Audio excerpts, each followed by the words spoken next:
So that's it's my passion. It's my passion that I believe that this world is a paradise. This this world is a paradise, and we can come together as a people and create heaven on earth. But it takes each of us waking up to the fact that we are already in heaven, and so that's what I mean by that. Yeah, beautiful. I love that.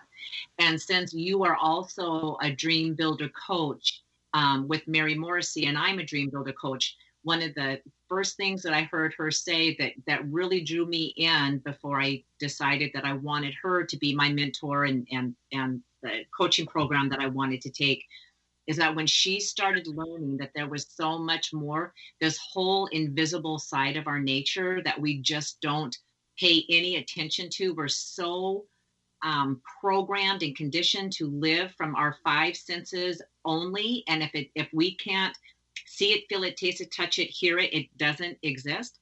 And it was like coming out of a basement, a dark basement, and then opening up the doors on the main level and walking into a technicolor world. That's what it felt like for her to be able to discover this invisible side of her nature. And that's what I think of when you're talking about your inner brilliance, and that even when I say it right now, it's just like this huge rainbow is just like, wow, just wanting to shoot out of my body. And it's like, yes, because that is us.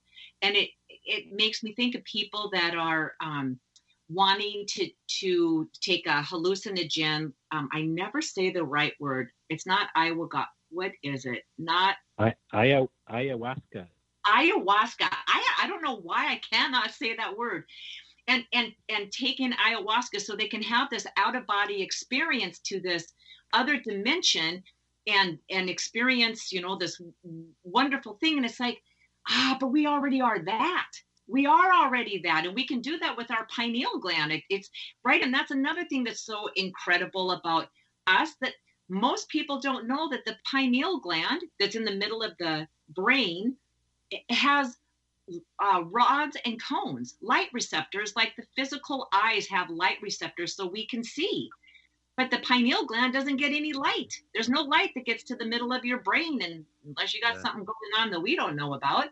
And it's like, isn't that crazy? It's the third eye, and it has rods and cones, and that's where we have those ayahuasca experiences of this greatness of which we are, this brilliance of which we already are. And it's like, yes. Yeah. Oh, yes, Mark. Amen to that. Yes, absolutely. Yes. I tell my students when I'm teaching my introduction to energy medicine class, we get to the point where I say,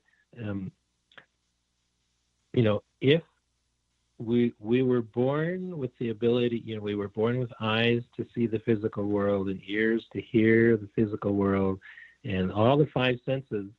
I said, doesn't it make sense that we were also born with the ability to sense the subtler energies in life?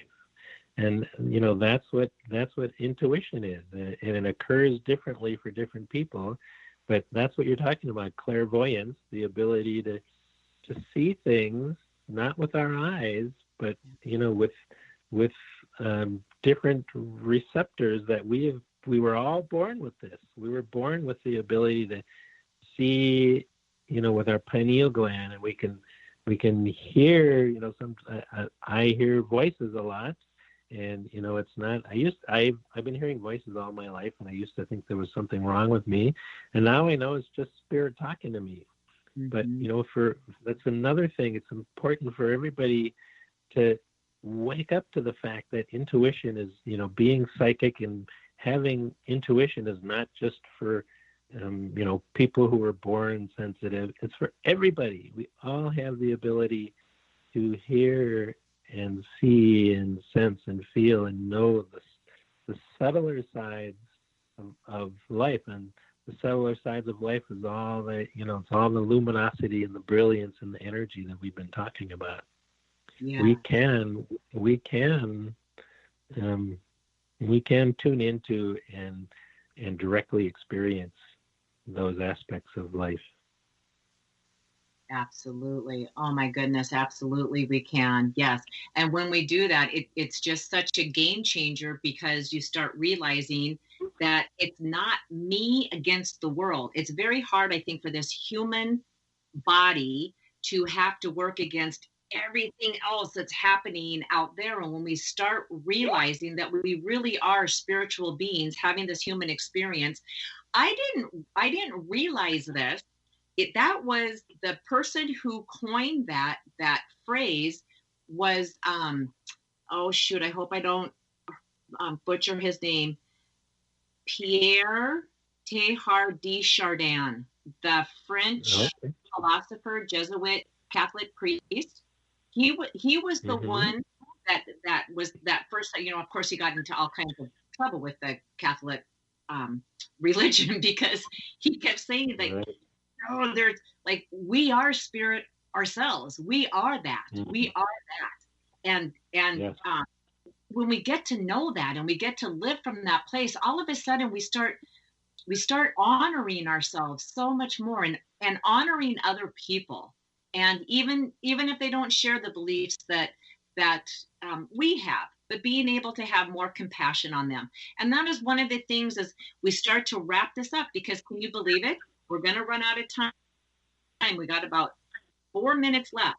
But I want to ask you this, because I know there are not very many men that I know of more men now, just because of the work that I do. But before I started doing this kind of work, I did not know very many men who were awake, or that just knew that there was something so much more going on than, and no offense to football and beer, but to sit down and watch a football game and drink a beer and talk about politics. Like there's this whole other beautiful world out there. And I know that friends of mine said, like, oh, you're so lucky to be able to have a guy's perspective, but to be able to be in this space of this gentle compassion, spirituality. And I wonder for you, was it, as a man, was it hard to own that? Although it sounds like you just kind of were born with this spiritual knowingness, but was it hard to know it in this kind of machoistic Western culture that we live in? Yeah, that's a great question. And I think the short answer is yes, absolutely. I was a very sensitive boy, and I certainly had friends growing up, but especially when I became a young man, when I reached adulthood, and all of my friends were going off to college, and I was going into Jungian therapy to really explore myself and to start my healing journey, and it's just continued from there. I certainly have wrestled a lot with all of the paradigms of what an American man should be. I should be going after the money, and I should be this, and I should be that. I'm not that. I am not that at all. And I'm grateful to be more comfortable in my skin than I ever have been. And I have surrounded myself with like-minded men and women. And so there's a lot of us out there. But it's, so the answer is yes. It has definitely been a challenge for me to first of all, again, it's all about noticing. It starts with noticing. So notice that I'm inclined, like I told you the story about money. Instead of, if I could do it over again, I would do it differently. But, back then, the masculine side of me said, "Nope, you've got to go for the money," and so it's something I've wrestled with for most of my life, and I still struggle with it a little bit today. But thankfully, these struggles they're waning as time goes on. Very good. Very good. Well, my wish for you is that it goes completely away, and that and I really do think that, I think culturally, I think we're just inviting in more and more men, and I think we're raising our boys much differently than how we did it before, and I think there will be a big change in that aspect. Yes. Right. Yeah. And also I am also, my daughter's almost 17, and I am raising her to expect different things from men. Yeah. So I'm happy about that. Yes, because that makes a huge difference, right? Because if the women say, I'm not putting up with that, like, you're on your own, boys start shifting and changing because those boys want to be with those girls. So that's right. Yep. Yeah. Well, Martin, we are completely out of time, and I know that I'm going to ask you to come back onto the show at another date so we can continue. I still have questions that we didn't even come close to answering, but I love your wisdom. I love your insight. I love your kind compassion, and I love the work that you do. And like I said last time, I'm honored to call you my friend and my partner in believing. Thank you so much for being here with us today. It has been a complete joy and honor and a revelation to be with you, Nada. Thank you very much for having me. I'm happy to come back anytime. Oh, fabulous. I'm going to hold you to that. So for all of the listeners, if you would like to get in touch with Martin and set up any appointments with him because of the work that he does, all you have to do is get in touch with me, and I will pass that information off to Martin, and then he will contact you. And that, of course, will be in the show notes. So no worries if you didn't catch that live while it was being said. So to the listeners, thank you so much for being here. And of course, I know that you gained all kinds of wisdom from this conversation. Have a beautiful rest of your week, and we'll be back here next week with a brand new show. Much love to all of you. Thanks again, Martin.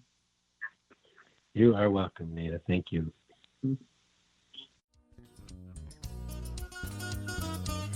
Thank you for spending time with us today.